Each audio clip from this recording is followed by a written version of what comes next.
नमस्कार मित्रों, Richpal study point में आपका स्वागत है।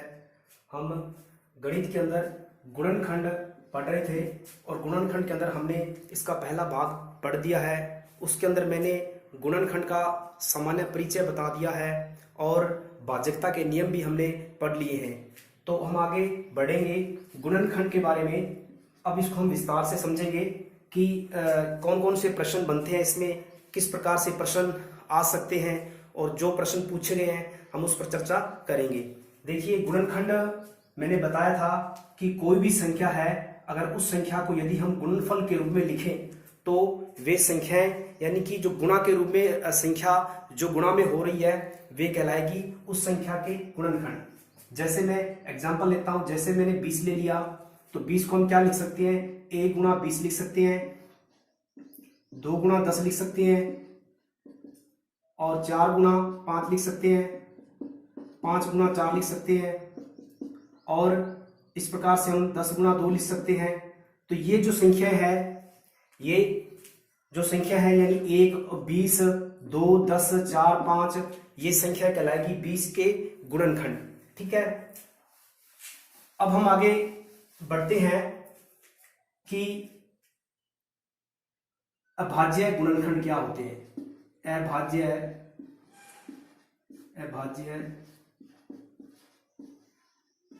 गुणनखंड क्या होते हैं, यानी कि कोई भी संख्या है, उस संख्या के जो गुणनफल हैं, अगर वो गुणनफल जो है वो सभी गुणनफल अभाज्य संख्या है तो वे गुणनखंड कहलाएंगे अभाज्य गुणनखंड। जैसा कि मैंने पिछली वीडियो के अंदर अभाज्य संख्याओं के बारे में बताया था। तो जैसे एग्जांपल के तौर पर यदि हम 20 को अगर हम तोड़ें, गुणा के रूप में खंडित करें, तो इसको हम इस प्रकार से लिख सकते हैं। देखिए, इसको अभाज्य गुणनखंड करने का तरीका जो है वो आप जानते होंगे, छोटी क्लासों में हम करते आए हैं। 20 का अभाज्य गुणनखंड, तो पहले सबसे पहले छोटी अभाज्य संख्या जो है उसका भाग देते हैं। पहले 2 का देंगे भाग इसके अंदर, तो ये 10 बार गया। फिर आगे फिर 2 में इसमें जा रहा है 2 का भाग 5 बार और फिर 5 का इसमें 5 के अंदर जाएगा 1 बार। तो देखिए यहाँ पर जो ये 20 के जो गुणनखंड है ये गुणनखंड है और इसको हम क्या लिख सकते हैं, यानी 20 बराबर 2 गुणा 5। तो ये जो अंक है 2, 2, 5 ये कहलाएंगे इस 20 के अभाज्य गुणनखंड, क्योंकि ये जो गुणनखंड है वो गुणनखंड के अंदर सभी जो अंक हैं वो अभाज्य संख्या है, इसलिए इसे अभाज्य गुणनखंड कहा गया है। हम कुछ और उदाहरण लेते हैं, जैसे 256 ले लेते हैं। अगर इसके हम अभाज्य गुणनखंड करें तो पहले 2 का भाग देंगे, तो ये 2 एकम 2, 2 चुके 2, 2, 4 और 128। फिर 2 का दिया, ये जाएगा 64 में 64 बार, फिर 2 का दिया, यानी उस अभाज्य संख्या का तब तक भाग देना जब तक कि वो जाए ना। और जब वो अगर जैसे यहां पर देखिए, अगर 2 का जा रहा है तो 2 का देते जाइए। यहां पर 2 का फिर जाएगा 16, फिर 2 का जाएगा 8, फिर 2 का जाएगा 4, फिर 2 का जाएगा 2 बार और फिर 2 में 2 का देंगे 1। ठीक है, यानी तब तक हम अभाज्य संख्याओं का भाग देते जाएंगे जब तक कि लास्ट में 1 ना बच जाए यहाँ। तो देखो, इसके 256 के जो अभाज्य गुणनखंड है 2, 2, 2 कितनी बार है देखिए, तो ये हम इसको लिख सकते हैं 1, 2, 3, 4, 5, 6, 7, 8, यानी कि 2 गुणा 2 गुणा 2 गुणा 2 गुणा 2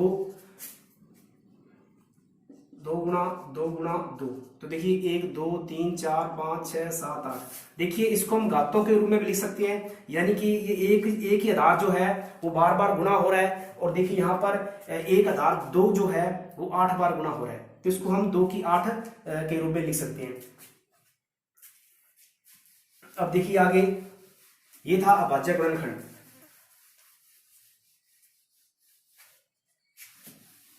अब हम बात करते हैं सारव गुणनखंड की। सारव गुणनखंड की, देखिए सारव गुणनखंड का मतलब क्या होता है, कॉमन फैक्टर। कॉमन फैक्टर यानी कि कॉमन गुणनखंड आए।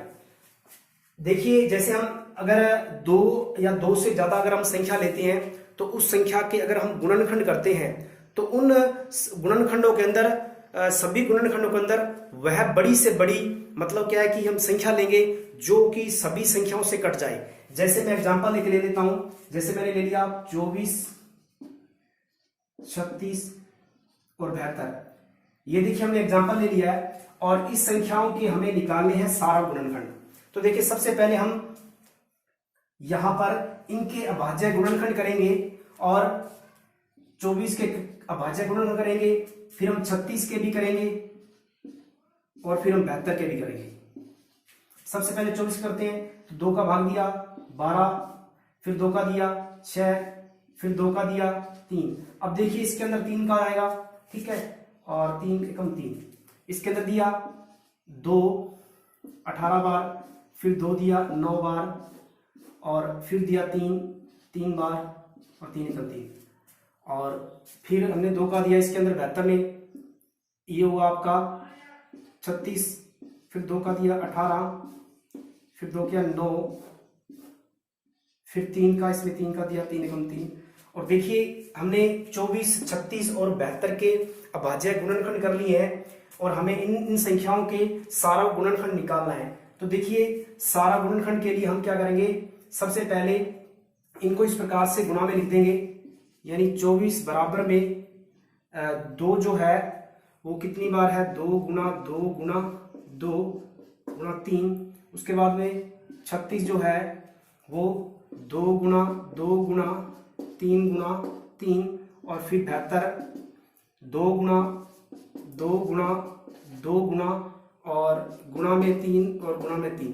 देखिए अब हमें क्या करना है, जो ये अभाज्य गुणनखंड है इसके अंदर मतलब क्या है कि जो अधिक से अधिक कॉमन क्या आ रहा है तीनों के अंदर।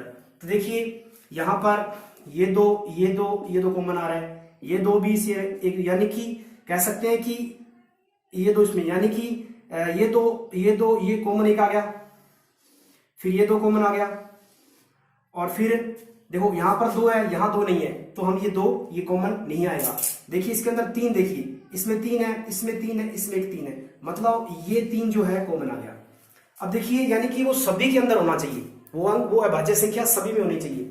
अब देखिए जो कॉमन आया है तीनों के अंदर उसको हम गुणनफल के रूप में लिख लेंगे, यानी इसके अंदर हम इस कॉमन में से 1 2 ले लेंगे, यहां से 1 2 उठा लेंगे और 1 3 यहां से उठा लेंगे। तो देखिए जो सारा गुणनखंड है, यानी कि सारा गुणनखंड जो है वो क्या आएगा, 2 2 4 3 12, ठीक है। तो ये कितना आया, 2 का 2 से गुणा किया 4, फिर 4 को 3 से आगे किया तो 12। तो 12 जो है इन तीनों संख्याओं का सारा गुणनखंड है, ठीक है। अब हम आगे बढ़ते हैं, और यदि आप चैनल पे नए हैं तो चैनल को जरूर आप सब्सक्राइब कीजिए, वीडियो को लाइक और शेयर भी कीजिए भाई, ताकि अधिक से अधिक लोगों को फायदा मिले। और हम आगे बढ़ते हैं, अब हम करते हैं आगे बीजीय व्यंजकों के उत्पाद। तो बीजीय व्यंजकों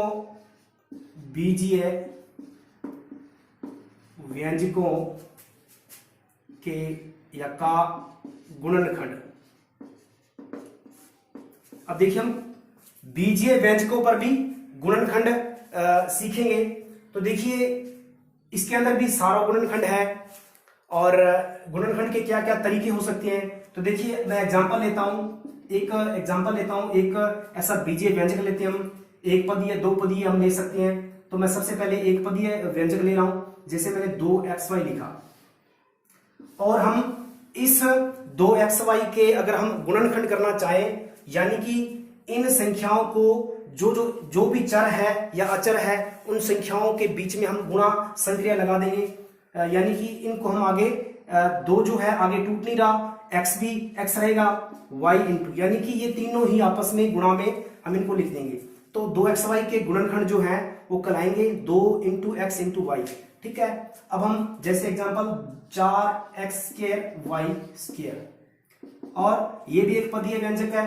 तो सबसे पहले हमें जो अचर है यानी जो संख्या है उसके गुणनखंड करेंगे।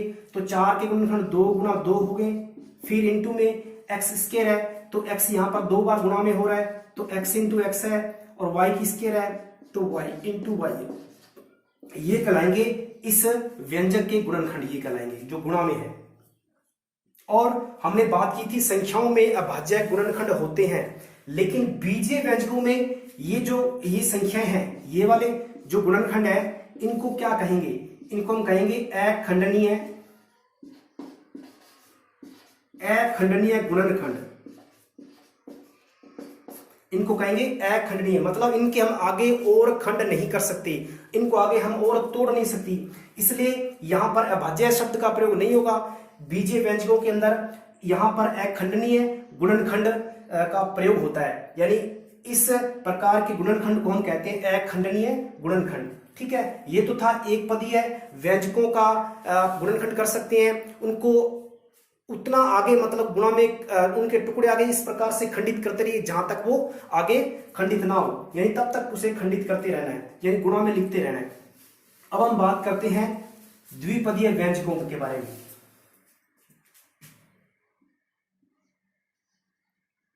और इसके अंदर हम बात कर लेते हैं सारव गुणनखंड की। सारव गुणनखंड, और सारव गुणनखंड की बात हम अगर एक पदीय व्यंजकों पे करते हैं, तो जैसे मैं अगर दो व्यंजक ले लेता हूं 6xy और एक 12x²y², इनके आपको सारव गुणनखंड बताने हैं, तो वही तरीका अंकों का आप आसानी से ज्ञात कर सकते हैं। और यानी कि सारव गुणनखंड का मतलब ये होता है कि जो दिए गए व्यंजक हैं उन व्यंजकों के अंदर बड़ी से बड़ी जिस संख्या का भाग जाता है, यानी दिए गए व्यंजकों में वह बड़ी से बड़ी संख्या जो इन व्यंजकों में जिसका भाग जाता है, वही संख्या जो हम भाग दे रहे हैं वो संख्या इन व्यंजकों के सारव गुणनखंड कहलाएंगे। जैसे पहले हम इसके क्या करेंगे, अखंडनीय गुणनखंड करेंगे, तो देखो 6 के हम क्या करेंगे 2 गुणा 3 और x गुणा y, और इसी प्रकार इसको हम, ये ट्री मेथड है, और 12 को हम क्या कर सकते हैं 2 गुणा और 3 गुणा x की, यहां पर देखो x की 2 है तो गुणा में लिख दिया, y की 2 है तो हमने y को 2 बार गुणा में लिख दिया। अब देखिए इनके अंदर कौन सा मतलब अंक पहले कॉमन आ रहा है, देखिए यहां पर 2 है, यहां 2 है, मतलब यहां पर सारा गुणनखंड तो 2 आ गया इंटू में, और देखिए 3 यहां पर है और यहां पर भी 3 है, तो एक 3 कॉमन आ गया। x देखिए यहां पर x है, एक x यहां पर है, x भी आ गया, y यहां पर है, एक y यहां पर है, यानी जो जो दोनों व्यंजकों में कॉमन आ रहा है वे, और फिर उनका गुणनफल जो आएगा वे कहलाएंगे सारव गुणनखंड। तो 2 दिए 6xy, इसको हम क्या लिखेंगे 6xy, ठीक है, ये कहलाएंगे यानी कि सारव गुणनखंड इस व्यंजकों के।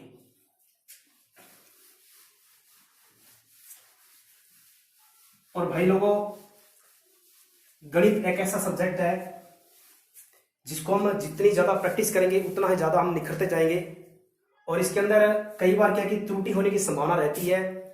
तो अगर मुझसे कहीं सवाल करते वक्त कहीं त्रुटि अगर हो जाए तो आप जरूर कमेंट में लिखें और हम जरूर सुधारेंगे।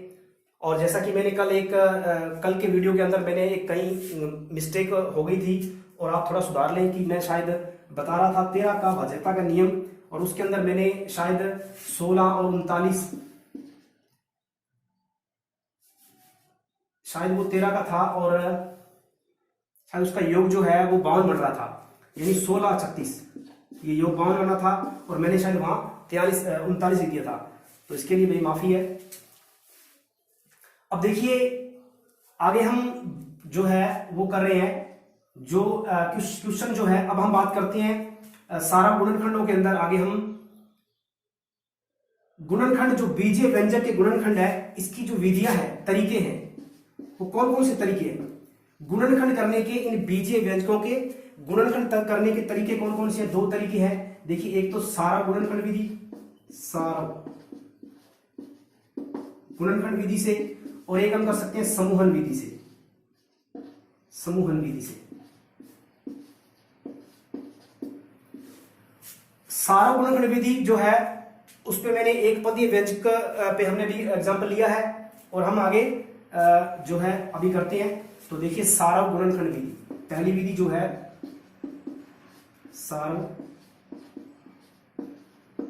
गुणनखंड विधि।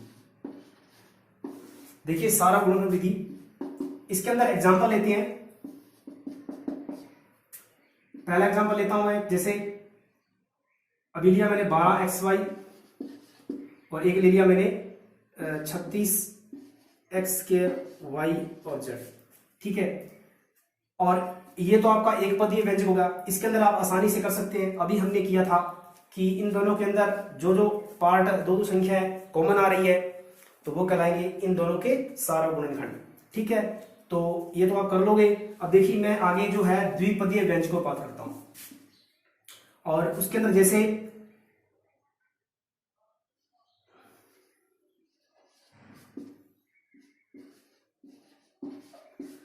ये द्विपदीय व्यंजक है। अब क्या इसके अंदर आप गुणनखंड इसके कैसे करोगे, तो आप लोग इसके अंदर क्या करोगे, वही तरीका कि यहां पर देखिए दो द्विपदीय व्यंजक है, तो इन दोनों पदों के अंदर जो पार्ट कॉमन आ रहा है वो आप ले लीजिए बाहर। देखिए यहां पर अंकों में सबसे पहले यहां पर 6 है, यहां 12 है, तो आपको वो संख्या यानी कि आप कॉमन लेनी है जो सभी से कटे, इन दोनों से कटे। तो देखिए 6 जो है हम यहां पर कॉमन आ रहा है तो हम बाहर 6 ले लेंगे। और देखिए अचर राशियों के अंदर देखिए x की यहाँ पर घात 2 है, यहाँ पर 1 है, तो जब ऐसे चर हो तो हमें न्यूनतम घात लेनी चाहिए जो सभी चरों के अंदर हो। तो देखिए यहाँ पर हम x 1 ले लेते हैं क्योंकि यहाँ 2 है तो यहाँ पर 1 लेंगे, y की जो घात बराबर है तो हम y ले लेंगे 12।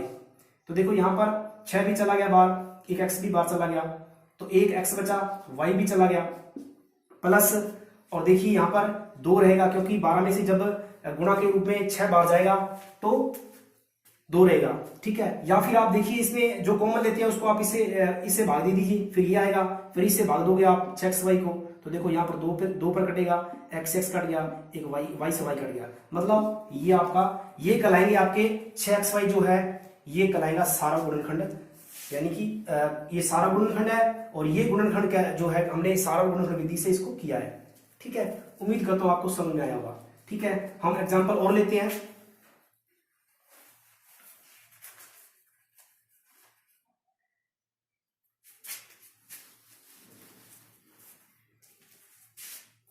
-16z plus 20z²।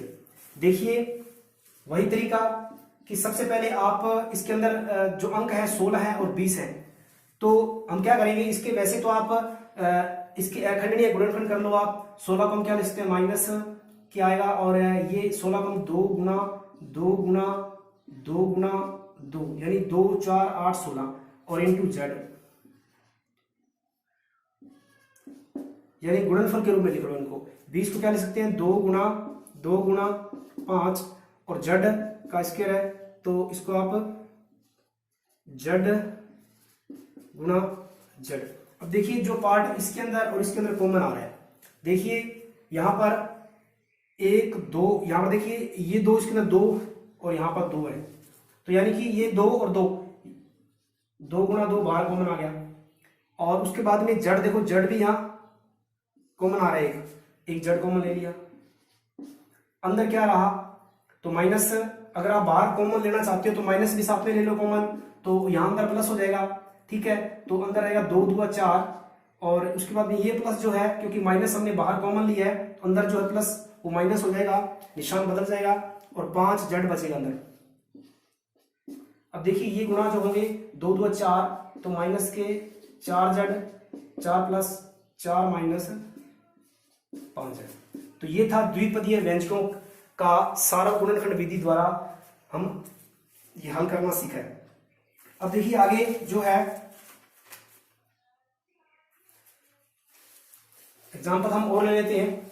जैसे अपने सिंपल सा एग्जांपल है कि KA प्लस KB त्रिपदीय व्यंजक ले लेते हैं KC। अब देखिए इन सभी में दिख रहा है कि इन सभी पदों के अंदर कॉमन क्या आ रहा है, K कॉमन आ रहा है। देखिए यहाँ पर A अंदर बचेगा, ये भी K बाहर चला गया, B प्लस C, तो ये आंसर आ गया, ठीक है। तो इस प्रकार हम गुणनखंड कर सकते हैं। एक देखिए इसी प्रकार से एक पिछले साल जो अपने कह सकते हैं 2017 के अंदर एक प्रश्न आया था जो कि घातों के रूप में था, लेकिन टाइप यही था 4 की घात 97 माइनस 4 की घात 96 प्लस 4 की घात 95 और इधर था बराबर में k और इंटू 4 की घात 95। तो यहां पर पूछा था k का मान क्या हुआ। देखिए तो ये आपका रीट 2017 के अंदर पूछा गया प्रश्न है, बिल्कुल आसान प्रश्न है। देखिए घातों के रूप में है, तो देखिए अभी मैंने बताया कि इस प्रकार के प्रश्नों के अंदर आप जिस प्रकार से बीजीय व्यंजक जो है या फिर कोई संख्या अगर घातों के रूप में है तो आप उसको इस प्रकार से बाहर कॉमन ले सकते हैं सारा गुणनखंड विधि द्वारा। अब देखिए यहां पर 4 की 97 है, 4 की 96 है, 4 की 95, तो सभी का आधार सेम है, तो हमें दिख रहा है कि आधार तो कॉमन आएगा क्योंकि सभी के अंदर आधार सेम है 4। फिर देखिए घातें, जब घातों की कंडीशन में हो तो घातों में हम न्यूनतम घात कॉमन लेते हैं, जो सबसे कम घात है। देखिए 95 जो है सबसे कम घात है, यहां पर रहेगा 95। अब देखिए आप जानते हो कि कोई भी अगर आधार सेम है तो उनकी जो घातें हैं वो जुड़ जाती है। जैसे मैं इसको 10 x की घात 5 है तो इसको अगर तोड़ना चाहूं तो इस प्रकार से हम लिख सकते हैं 2 + 3, तो इस प्रकार से लिख सकते हैं, ठीक है। यानी कि जो पार्ट हमें बाहर लेना होता है तो फिर उतनी घातें जो है कम कर दो।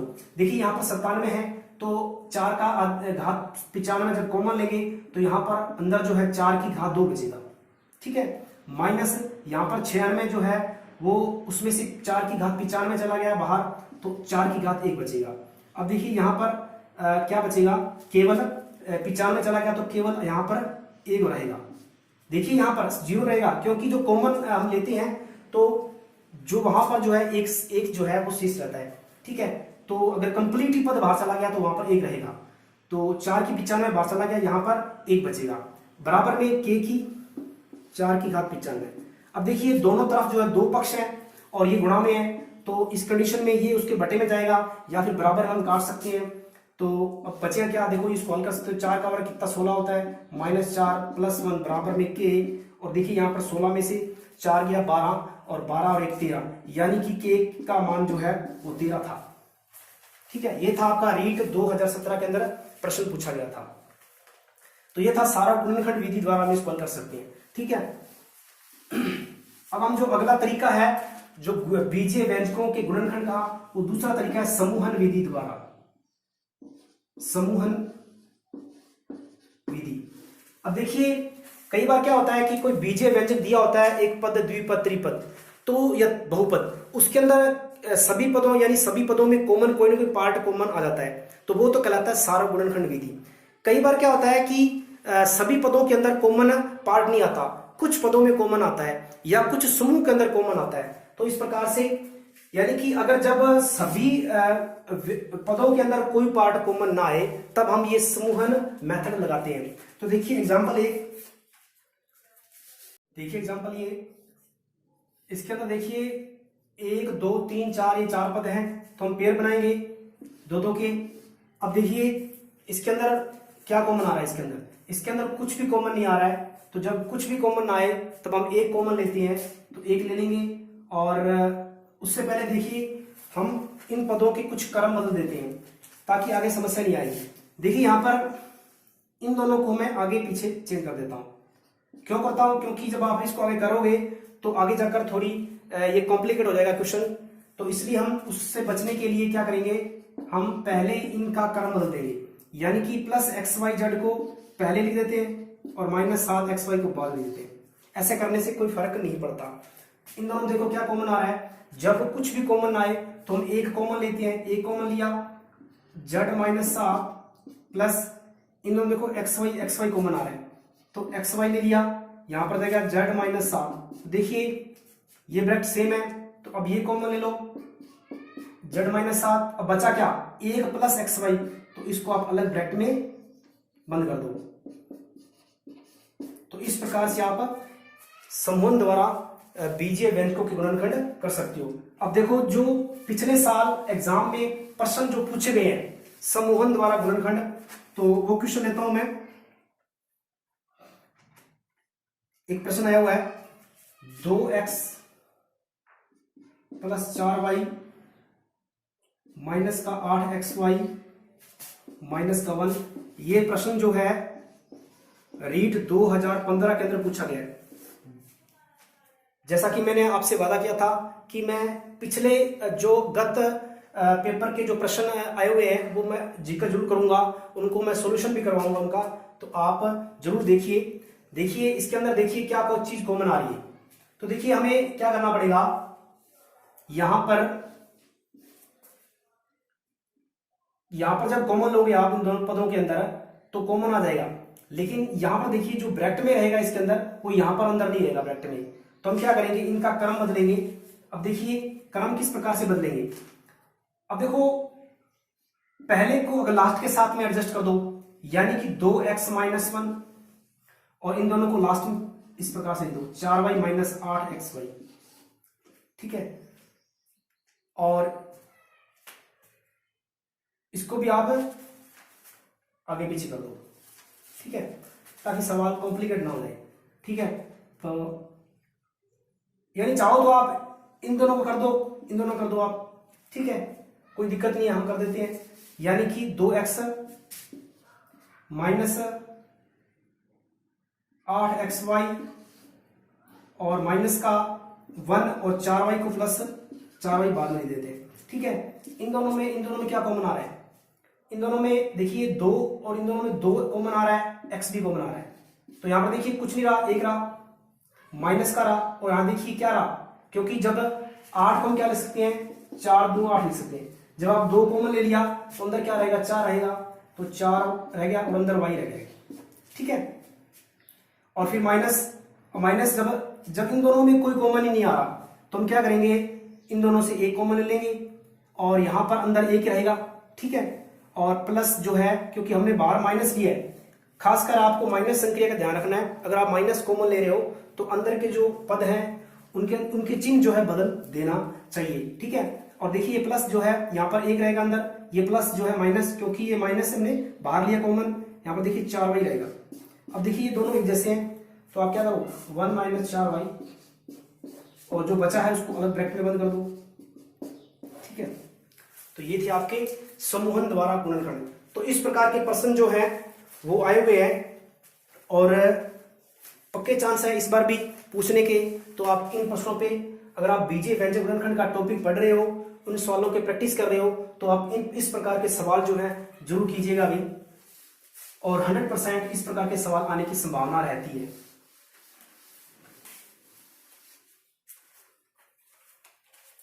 इस प्रकार में एग्जाम्पल हम एक और ले लेते हैं, 3ab + 3b + 2a + 2। अब देखिए ये सिंपल सा है, क्योंकि इन चारों पदों के अंदर कोई भी कॉमन नहीं आ रहा है, तो हम कौन सी विधि से इसको हल करेंगे, समूहन द्वारा करेंगे। तो दो के पेयर बना लेंगे, जोड़े बना लेंगे। इन दोनों में क्या कॉमन आ रहा है, इन दोनों में 3 कॉमन आ रहा है और b कॉमन आ रहा है। यहां पर a रहेगा एक, प्लस यहां पर, तो पूरा जब 3b चला गया तो वहां पर 1 रहता है, और प्लस में इन दोनों में 2 कॉमन आ गया, यहां पर a प्लस, और यहां पर 2 भी चला गया बाहर, तो वहां पर 1 रहा। अब देखिए a+1 फिर कॉमन आ रहा है, और जो बचा उसको आप अलग ब्रैकेट में बंद कर दीजिए। यानी कि इस प्रकार से इसके 2 गुणनखंड हुए, ठीक है। तो ये तो थे आपके बीजीय व्यंजकों के गुणनखंड। अब हम कुछ गुणनखंड जो है वो सर्वसमीकाओं के आधार पर भी हम कर सकते हैं। तो हम अब करते हैं सर्वसमीकाओं पर आधारित गुणनखंड।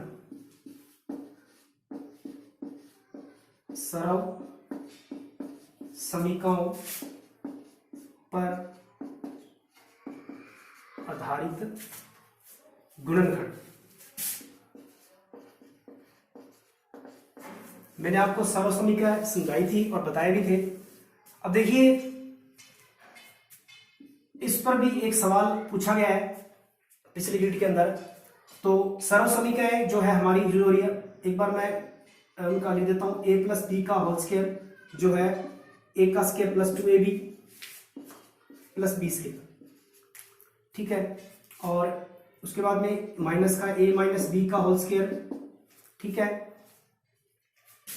a का स्क्वायर -2ab + b स्क्वायर, और a का स्क्वायर - b का स्क्वायर, a + b और a - b। ये संक्रिया जो है हम ज्यादा यूज करते हैं, तो हम इन पे चर्चा करेंगे, ठीक है। दूसरी जो सर्वसमीका है उन पर भी सवाल एक दो कर लेंगे। तो देखिए a प्लस बी का होल स्क्वायर, आप इसको याद कर लेना अच्छी तरह, a का square plus 2ab plus b square, a minus b का होल स्क्वायर बराबर a square minus 2ab plus b square, a का स्क्वायर माइनस b का स्क्वायर इक्वल बराबर a plus b a minus b. ठीक है, उम्मीद करता हूं आपको याद हो गई होगी। अब जैसे यानी कि जो संख्या आपको क्वेश्चन दिया होगा एग्जांपल के तौर पर, आपको पूर्ण वर्ग जो व्यंजक है, आपको एक पूर्ण वर्ग व्यंजक दिया होगा और पूर्ण वर्ग व्यंजक के बराबर ही आपको सर्वसमीका के रूप में आपको आंसर हल करना उसका। ठीक है, जैसे मैं एग्जांपल ले लेता हूं एक,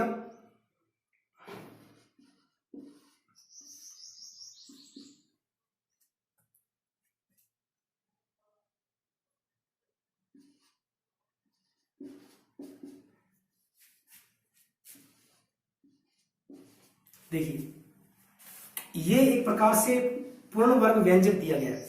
अब अगर इस व्यंजक के गुणनखंड करने हैं आपको, यानी कि अंदर कोई कॉमन नहीं आ रहा, तो आप देखना इसके अंदर इस प्रकार के क्वेश्चन के अंदर एक तो 3 पद होंगे, यानी ये त्रिपदीय व्यंजक होगा, त्रिपदीय व्यंजक होगा। और इसके अंदर जो प्रथम पद है और अंतिम पद है, यानी पहला और तीसरा पद जो है वो हमेशा पूर्ण वर्ग बन रहे होंगे। ठीक है, यानी कि इसको हम पूर्ण वर्ग के रूप में बना सकते हैं। कैसे?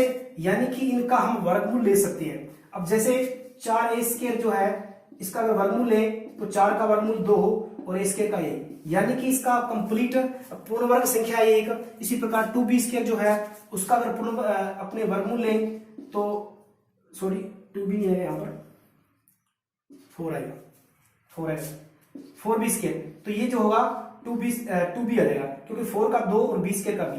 तो यानी कि पहला और जो तीसरा पद है वो एक पूर्ण वर्ग संख्या होगी, और जो बीच वाला पद जो है वो 2ab के टर्म में होगा, मतलब 2ab के पद के अंदर होगा। जैसे सर्वसमीका हमने अभी पढ़ी, a square plus 2ab plus b square बराबर a प्लस b का होल स्क्वायर। देखिए ये आपको दिया गया है, तो इसके बराबर गुणनखंड क्या होगा? ये होगा, यानी ये पद होगा। तो देखिए यहां पर आप इसको बनाओगे, जैसे इसका पूर्ण वर्ग यानी वर्गमूल 2a, फिर इसको आप क्या लिख सकते हो, उसके लगाओगे वापस यही आ जाएगा, प्लस एक बार इसको अपने छोड़ देते हैं, प्लस में जो अपने ये टर्म है तीसरी जो पद है, इसको हम क्या ले सकते हैं 2b का होल स्क्वायर ले सकते हैं, क्योंकि देखो 2 का वर्ग 4 आ जाएगा और b का b स्क्वायर हो जाएगा। अब देखिए यहां पर देखिए a स्क्वायर हो गया, हमारा a स्क्वायर हो गया, प्लस b स्क्वायर, देखो प्लस b स्क्वायर हो गया।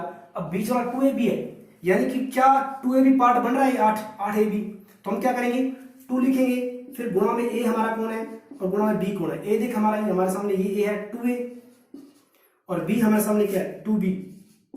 तो देखिए गुणा करने पर क्या आ रहा है, 2 2 4 4 2 8 8ab। तो देखिए इस प्रकार के सवाल का आंसर क्या होगा, आपको सर्वसमीका के रूप में क्वेश्चन देगा आपको, और बराबर में देखो अगर ये रूप दे दे तो आपको आंसर इसका ये होगा, अगर ये दे दे तो ये होगा। तो हमें ये दे रखा है तो a प्लस बी का होल स्क्वायर लिख दो, यानी कि a हमारा 2a है और b हमारा 2b है, इसका होल स्क्वायर। ठीक है, अब देखिए इसको हम आगे गुणनखंड कर सकते हैं, क्योंकि जब किसी की घात हो तो उसको हम गुणा के रूप में ले सकते हैं। देखो ये पूरी एक टर्म है, एक पद है, इसके ऊपर एक घात 2 है, इसको हम 2 बार गुणा में लिख सकते हैं, यानी कि 2a plus 2b, 2a plus 2b। ठीक है, उम्मीद करता हूं ये आपको सर्वसमीका समझ में आई होगी। इसी प्रकार यह माइनस की सर्वसमीका है, यहां माइनस होगा और आपको उसको 2ab के टर्म में बनाना पड़ेगा। अगर वो 2ab टर्म को सेटिस्फाई कर रही है, ab ये वाले, ठीक है, बीच वाली को, तो आप ये सर्वसमीका से हल कर सकते हो।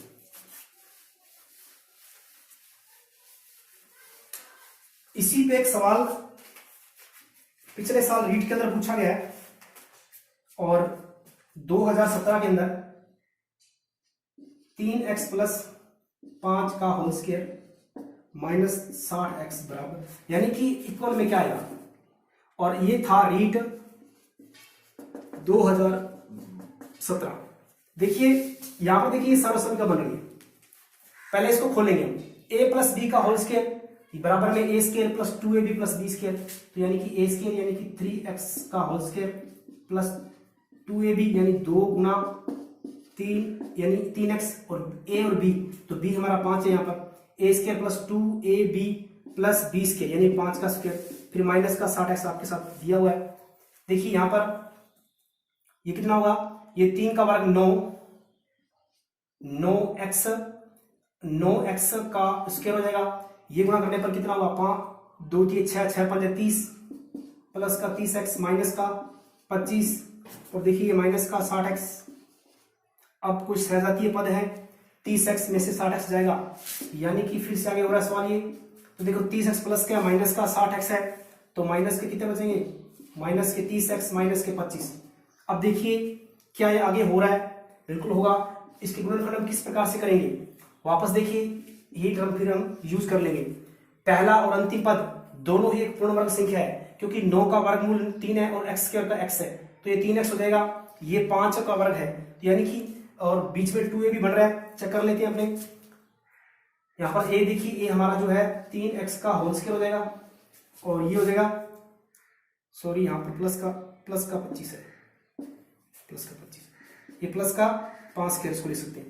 तो हमारा a 3x है और b 5 है, तो 2a भी देखते हैं, 2 गुणा a हमारा क्या है 3x गुणा b क्या है 5, तो 2 6 6 6 5 30, बिल्कुल 30x बन रहा है, तो मतलब 2 गुणा 3x गुणा 5। अब देखिए a का square minus 2ab plus b square बराबर क्या होता है, a माइनस b का होल स्क्वायर, तो 3x माइनस 5 का होल स्क्वायर बराबर में, यानी कि ये आंसर आ गया। इसको आप आगे और गुणनखंड कर सकते हैं, यानी कि 2 ब्रैकेट गुणा में इस प्रकार से लिख सकते हैं आप 3x माइनस 5 3x माइनस 5, क्योंकि इसकी घात 2 है तो 2 बार गुणा में लिख दिया। ठीक है, तो ये थे आपके पिछले साल रीड से पूछे हुए प्रश्न। उम्मीद करता हूं आपको आज की ये क्लास अच्छी लगी होगी, और हम आगे इसी प्रकार और बेहतर करवाते रहेंगे जो जो प्रश्न पीछे पूछे गए हैं। और ये टॉपिक जो है हमारा अभी कल तक शायद ये वीडियो जो अपना ये टॉपिक है पूरा हो जाएगा, और फिर हम आगे नेक्स्ट टॉपिक करेंगे। तो तब तक के लिए धन्यवाद, और चैनल को आप सब्सक्राइब, लाइक और शेयर जरूर करें।